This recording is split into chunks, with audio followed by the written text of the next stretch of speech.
Malaparamba sex racket കേസിൽ പ്രതികളായ 2 പോലീസുകാർ കസ്റ്റഡിയിൽ. പോലീസ് ഡ്രൈവർമാരായ ഷൈജിത്ത്, സനിത്ത് എന്നിവരാണ് കസ്റ്റഡിയിലായത്. വിവരങ്ങളുമായി AK ലതീഷ് ചേരുകയാണ്. ലതീഷ്, വളരെ വിവാദമാക്കിയ ഒരു സംഭവമാണ് മലാപ്പറമ്പ് സെക്സ് റാക്കറ്റ് കേസ്. 2 പോലീസുകാർ കൂടി കസ്റ്റഡിയിലായിരിക്കും. എന്താണ് ഈ അന്വേഷണവുമായി ബന്ധപ്പെട്ട് പോലീസുകാരുടെ പങ്കിനെക്കുറിച്ച് പറയുന്നത്?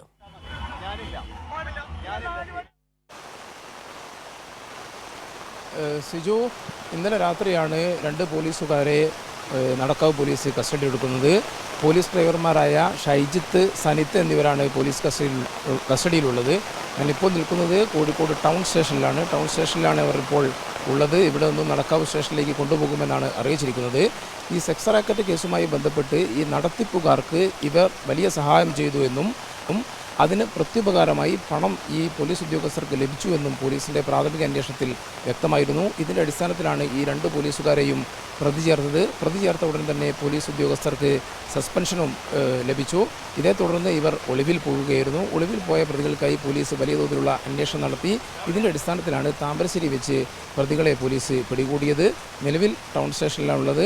ഇവരുടെ ബാങ്ക് അക്കൗണ്ടിലേക്ക് കൂടുതൽ തുക വന്നു എന്ന് തന്നെയാണ് പോലീസ് അന്വേഷണത്തിൽ വ്യക്തമായിരിക്കുന്നത്. അത് എത്ര തുക എന്നടക്കമുള്ള കാര്യങ്ങളിൽ കൂടുതൽ വ്യക്തത ലഭിക്കേണ്ടതുണ്ട്. ഒപ്പം ഇത് സംബന്ധിച്ച് കൂടുതൽ വിശദമായ ചോദ്യം ചെയ്യലും ഉണ്ടാകുമെന്നാണ് പോലീസ് അറിയിച്ചിരിക്കുന്നത്.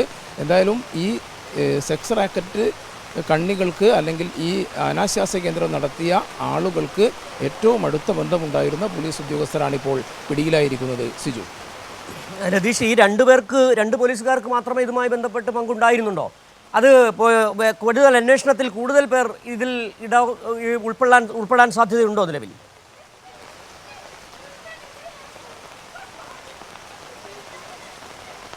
നിലവിൽ ലഭിച്ച വിവരമനുസരിച്ച് ഈ 2 പോലീസ് ഉദ്യോഗസ്ഥർക്കാണ് പങ്ക്. കാരണം പ്രതികളുടെ ഫോൺ കോൾ ഉൾപ്പെടെയുള്ള പരിശോധന പോലീസ് നടത്തിയിരുന്നു.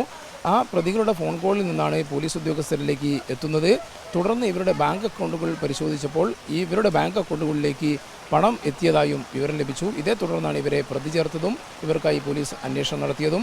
കൂടുതൽ പേർ ഈ അനാശാസ്യ കേന്ദ്രത്തിൽ എത്തിയതായി പോലീസിന് വിവരമുണ്ടെങ്കിലും നിലവിൽ പ്രതി ചേർക്കേണ്ട സാഹചര്യമില്ല എന്നാണ് ഇപ്പോൾ നമുക്ക് മനസ്സിലാക്കാൻ വേണ്ടി കഴിയുന്നത്. എന്തായാലും പോലീസ് ഉദ്യോഗസ്ഥർ എന്നുള്ള നിലയിൽ ഇവർക്ക് ഈ നടത്തിപ്പുകാർക്ക് സഹായം ചെയ്തു എന്നത് തന്നെയാണ് ഇതിൽ ഗുരുതരമായ കുറ്റം എന്ന് പറയുന്നത്. അതുകൊണ്ട് തന്നെയാണ് പോലീസ് ഉദ്യോഗസ്ഥരെ പ്രതി ചേർത്തതും അവർക്കെതിരെ ആഭ്യന്തര വകുപ്പ് നടപടി സ്വീകരിച്ചത്.